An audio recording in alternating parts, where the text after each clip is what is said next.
started shooting really triggered me. That was when it set in. I withdrew from the university. Hey y'all, my name is Teacher Sharma and welcome to my first video on my channel. I am currently 19 years old and I am also currently taking a gap semester from university. On November 13th around 10:30ish p.m. at my prior university, the University of Virginia, the football team there lost 3 of its players and had 2 injured due to a shooting.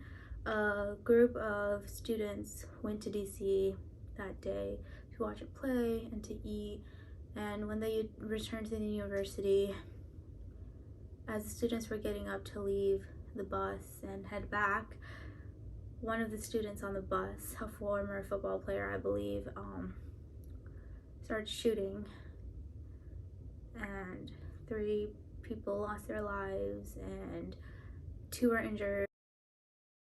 I can't speak for everybody, and I can't say how that affected everybody, but I can speak on my story. And yeah, so what happened was that night I had just gotten into bed and I was just about to head to sleep when one of my roommates, the one who shares a room with me, saw an email saying that there is an active attacker alert. So we immediately just got up out of bed and ran to our other roommate's room. We grabbed knives and pepper spray and we just stayed in the room trying to stay updated, trying to calm each other's nerves, but it was not really working for me because prior to all of this I have had not the best experiences with anxiety, and this really triggered me. So I was just thinking of the worst case scenarios and freaking out. I was barely able to close my eyes that night, and eventually I believe maybe like 2-3 a.m. I ended up falling asleep, maybe even later. And I remember before falling asleep, as soon as me and my roommates got in the room, a couple minutes later I believe, friends and like just people from other schools were texting me and calling me to check up on me, and that was when it set in. I also remember the university sent a run, hide, and fight email, and also eventually they sent us an email or a text message saying to text our family and friends if anything were to happen. So you guys can imagine why I couldn't fall asleep, because I was freaking out. I was just thinking like everything and anything could go wrong at any point. And my roommates, I'm so thankful to y'all if y'all are watching. Literally, I miss y'all and I'm so grateful that I got to know y'all, and thank y'all for being there with me and doing everything that it is that y'all did for me. They were literally trying their best and we were just trying to help each other, but it was hard.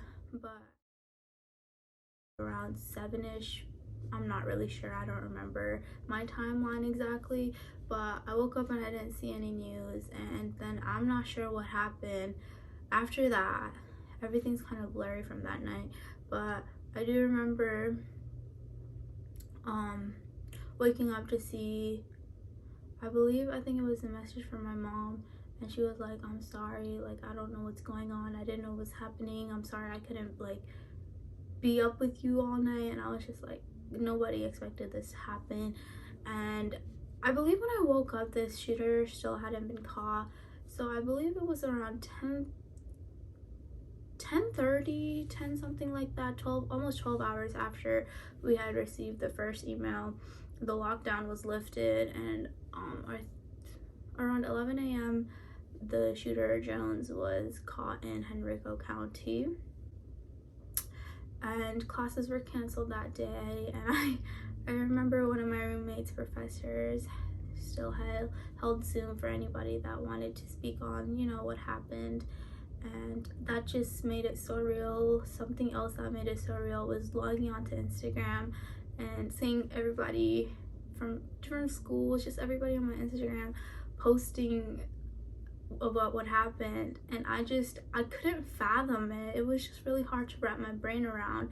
So I immediately, me and one of my roommates, we left university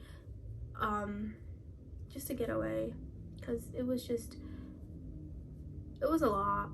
And after that, I didn't go back on grounds until spring semester. And when spring semester did approach, I struggled so much. The biggest problem I had was falling asleep, because we were in our apartment when it happened. Also, to preface, our apartment was like really close to where the shooting had occurred, and that was like one of my biggest reasons for why my anxiety and my thoughts were not calming down, and we were just like all over the place that night.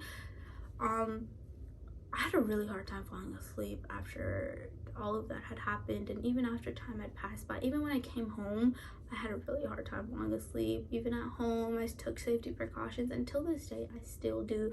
Like, the effects just don't go away like that, guys. And yeah, so I would basically have a hard time falling asleep. I remember laying in bed waiting for the sun to rise, just looking at my roommate some, looking at the window some, and just thinking of like the worst case scenario still. And that went on pretty much all semester long. So I would go to sleep at like 5 a.m.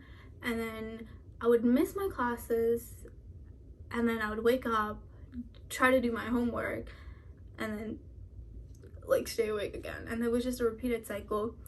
Things like, it was better on some days, and I did try my best to go to all my classes, but I found myself running away from the university, and I would always just end up at my boyfriend's college because I found a sense of safety and comfort there.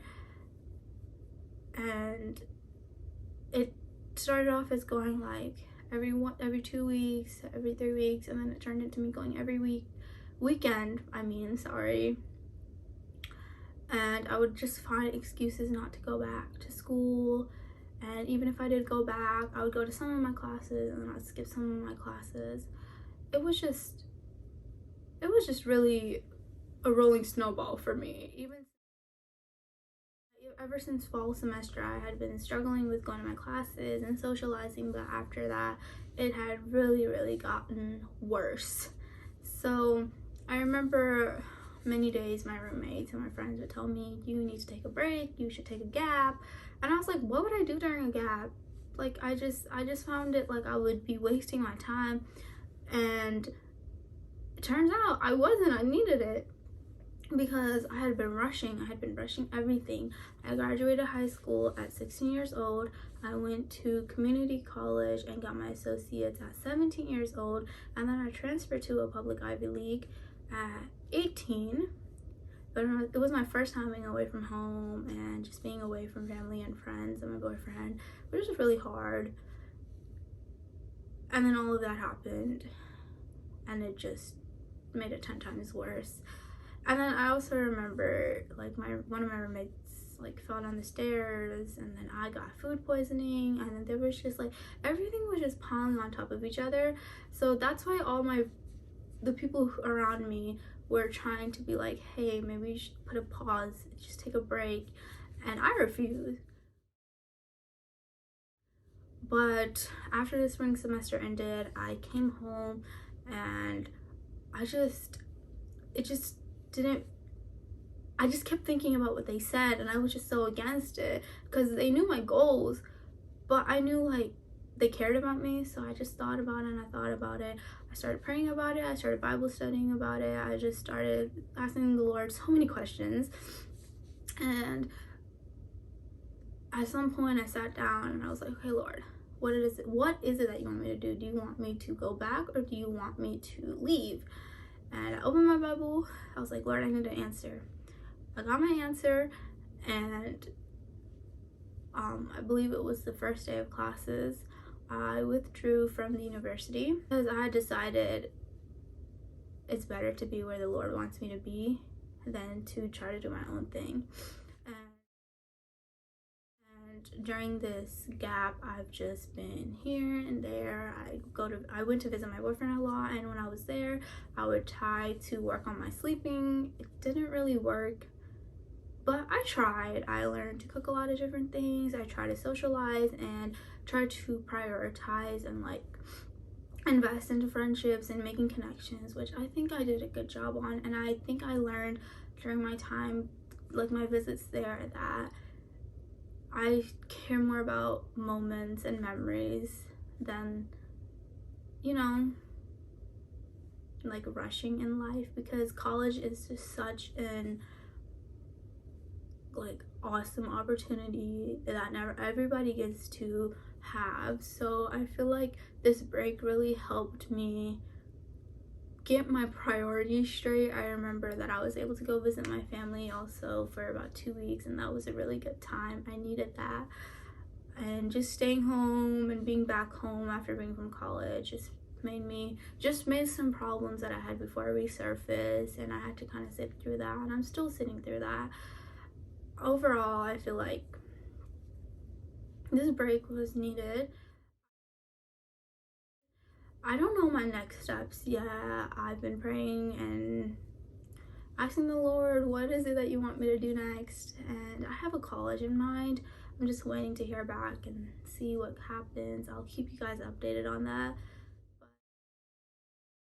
I'm not entirely sure where my life is headed, but one thing I know for sure is for a couple of years, not even a couple of years, for like a long time, I felt it in my spirit, the Lord being like, start a YouTube channel, start posting. And I put my pride first, y'all. I was just like considering, what is this person gonna think of me? What is that person gonna think of me? Like, I'm not good at it. I don't know how to do this. It was excuses after excuses after excuses. And I hadn't realized that it was never about me. It was always about the Lord and bringing people to Him and Him using me as a vessel. In my head, I was just too worried about what people thought of me and what I thought of myself. I hold myself to a high level of perfection, and if it's not perfect, it's not good. That's what I've been taught ever since I was a kid. And the Lord has been working and working and working on me when it comes to that. And I feel like I haven't fully understood that, but I'm slowly starting to understand that. A prime example is trying to film this video. I have been trying to put my first video out for the past week, but because it wasn't up to my standards, I kept delaying and delaying and delaying. I feel like this past week, ever since 2024 I started, the Lord has been emphasizing that I don't want you to do this because I want you to be perfect. I want you to do this so you can see that I am working with you on this, because I have called you to this. It's always about Him and never about me, and I think that I just need to put that first. So I'm finally putting my faith into action and taking that leap, and I am still like concerned about this and that and perfection and this and that, but I am going to do as the Lord has instructed me, because I don't want to delay anything. I have told the Lord that I am a willing vessel and that I want Him to use me to bring people to Him, and the first step is this. So that's what I gotta do. So my goal for this channel is to be used by the Lord to bring people to His kingdom, and also just to see His glory in every single day life, because every day is such a blessing, guys. I think the past couple of months has taught me that there's a lot of things happening around in the world, and just being able to wake up every day and breathe is just a huge blessing. And another one of my goals for this channel is fixing these habits so I can like be better. Sleeping late, waking up late, not prioritizing friendships, not prioritizing socializing, not moving my body, not eating well. There's just so many problems stacked on top of each other, and I feel like it's hard to do what the Lord is calling me to do if I am sleeping my life away. So I hope that this channel gives me that motivation. I hope it starts off from motivation to dedication. I hope that this channel and this passion for doing this, I've always had the passion for it. Like I said, it was just the pride that was holding me back. There's a reason why the Lord assigned me to this assignment, you know. So I hope with my passion and the Lord, I can push myself to be better and to do better. But yeah, I hope that you guys join me through this journey, and let's see what 2024 has in store for us. And thank you, Lord, for everything. Amen. See y'all next time. Bye.